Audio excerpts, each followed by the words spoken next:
Je vais prendre l'exemple de Théophile Héliette, du développeur libre, et dénicheur, et Monsieur Gris. Donc le premier, ils vend des formations super chères, qui sont bien à l'arnaque, et évidemment, ils virent tous les commentaires qu'ils n'aiment pas, notamment ceux qui mettent en garde les gens. Il les dégage les commentaires. Pour ça qu'il y a pratiquement que des commentaires positifs. L'exemple, ici, avec mon compte principal.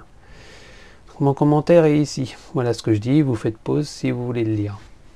Je prends Google Chrome. Je me suis connecté avec un compte secondaire qui est un compte où je teste des jouets. Mais bon, peu importe. Et là, mon commentaire, comme par hasard, est introuvable. Voilà, donc je suis censuré. Mais ce que j'ai découvert en préparant cette vidéo, c'est que finalement, je suis censuré sur toute la chaîne. Le développeur libre. Pareil, je descends. Ah non, là je suis sur mon compte où on va pas voir. En fait, là sur mon compte, on va pas voir mon commentaire apparaître. Il n'y est pas. Je retourne sur mon compte avec lequel j'avais mis le commentaire, donc développeur libre. 9 étapes pour créer une appli. Et là, ah tiens, donc j'ai mis aujourd'hui ces deux commentaires, enfin, un hier et un aujourd'hui. On va un peu plus bas. Et là, on va voir que j'avais fait un sacré commentaire. Donc voilà, où je me remets en cause. La création de son site, enfin de la qualité de ses formations, etc.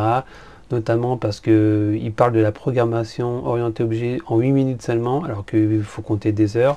La formation en JavaScript, elle dure 2 heures, là c'est pareil, c'est du n'importe quoi. D'ailleurs, il y en a un qui a dit tiens, j'ai acheté votre produit, blabla. Enfin bon, le gars apparemment n'est pas content. Un autre plus bas qui dit apparemment que oui, ça vaut le coup. Enfin bref, à mon avis, lui c'est peut-être un copain, j'en sais rien. Et ça a été supprimé, hein, comme je vous ai montré là, sur mon site, enfin sur mon autre compte avec Winnie là, il n'y a pas. D'ailleurs, on va juste vite fait voir son site. Pourquoi j'argumente tout ça, c'est qu'en plus le gars, il se dit développeur, mais il n'a même pas développé le site lui-même. Il a utilisé un site propulsé par Podia. Donc vous allez voir, c'est même pas un CMS, c'est encore plus simple qu'un CMS. Déjà un CMS, il n'y a pas besoin de développeur pour l'utiliser, ou à peine, ça si on rentre dans les détails. Si on veut vraiment personnaliser le site en question, il faut un peu rentrer, mais il n'y a pas besoin d'être un grand développeur. Et c'est pas une formation à 90 € qui changera le truc. D'une part, donc, ils utilisent un service vraiment tout con qui vend des produits. Hein, voilà, tac. On a 14 jours d'essai, sinon si on creuse un peu il faut payer un certain prix. Bon, peu importe, c'est pas l'objet de cette vidéo, juste quand même pour montrer, juste pour la programmation orientée objet. Donc développeur web, 87 €, allez hop,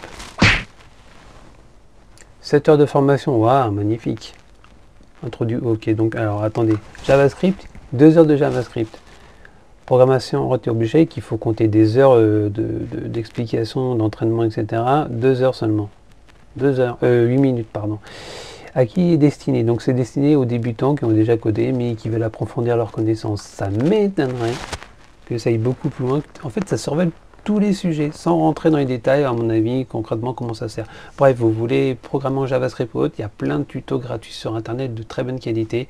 Pas la peine. Si vraiment vous voulez investir au niveau argent, acheter 1 ou 2 bons livres, ça sera largement suffisant et surtout bien plus crédible et à mon avis intéressant que ces pseudo-formations. Parce que bon, quand on est développeur quand même, on fait son site soi-même, on n'utilise pas un truc tout préfet, on va afficher le code source. Voilà, donc clairement, bah, vous voyez, c'est bien, le gars il a même pas fait son site lui-même, donc ça c'est un développeur, c'est bullshit, vous apprendrez rien avec.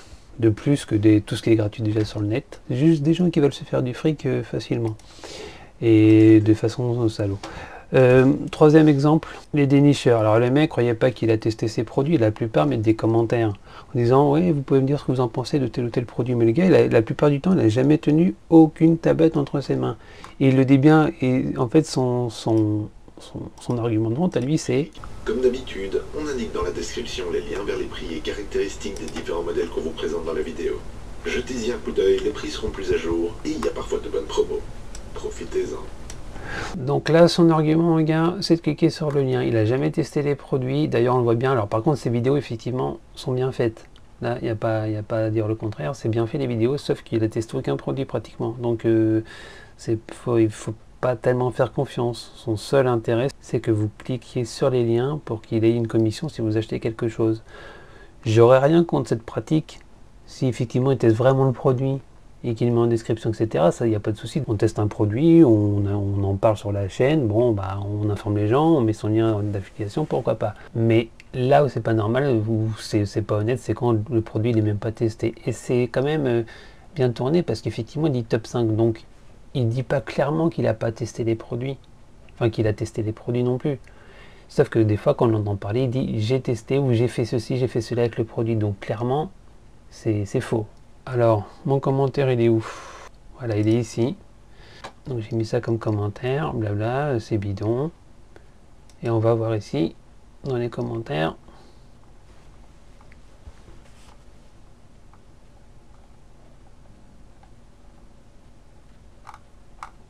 Et voilà, disparu. Il n'y a pas non plus. Alors que là, il y a bien, vous voyez, donc là, il l'a mis en spam, il ne l'a pas supprimé. Parce que s'il l'avait supprimé, je ne l'aurais pas vu. Enfin, j'aurais plus vu mon commentaire, donc je me serais dit, il me l'avait viré, mais il met en spam, du coup, c'est encore bon pour moi, mais plus pour les autres youtubeurs. Et ce qui n'est pas normal, c'est que YouTube n'en informe pas le gars qui a critiqué, qui a mis en avant des arguments, parce que là, mon commentaire, c'est juste, j'ai dit aux gens de faire attention de ne pas se faire avoir avec ces pseudo-testeurs. La dernière vidéo, lui, là, le gars, là, donc là, ici, lui, il m'a dégagé les commentaires, évidemment, il les a mis en spam. Alors peut-être il a mis en spam parce que j'ai mis un lien Amazon, mais bon, j'ai quand même donné un avis en disant pas besoin de tourner autour du pot, un smartphone d'entrée de gamme, c'est très bien, j'ai donné un lien Amazon où le prix est un peu moins cher que des fois que les autres. Bon, bah il l'a dégagé, on va voir ça, confirme. Là, ici, bah, évidemment, il y a 230 commentaires, donc on va pas tous les faire. Ça fera un peu beaucoup. Je vais accélérer. On va écrire quand plutôt. Quand. Voilà, il les trouve pas quand. Alors qu'ici, avec Firefox, si je mets quand, il le trouve. Donc là, c'est clairement qu'il m'a dégagé mon commentaire. Donc les autres ne le voient pas. Donc ça, il aurait pu le dire. Donc ça, c'est pas net non plus. Comment choisir son smartphone pas cher, blabla méthode. C'est pareil, c'est des vidéos qui sont toutes bidons. Donc tout ça pour dire que YouTube est complice de tout plein de youtubeurs malhonnêtes qui cherchent à arnaquer les gens, les naïfs, à les avoir, à leur vendre du rêve, etc. Et quand on dénonce, on se fait saquer. Et le pire, c'est de ne pas être informé. À la limite, on est informé, c'est déjà ça. Mais ne pas être informé, c'est vraiment de la dictature chinoise.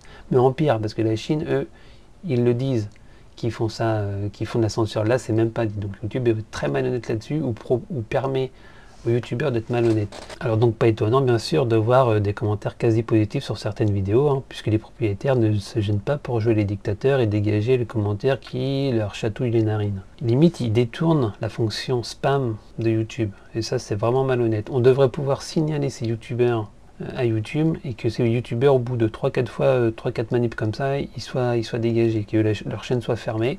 Et YouTube devrait également informer les utilisateurs quand leurs commentaires a été spammés ou supprimés, et ce n'est pas le cas, donc ça ce n'est pas normal.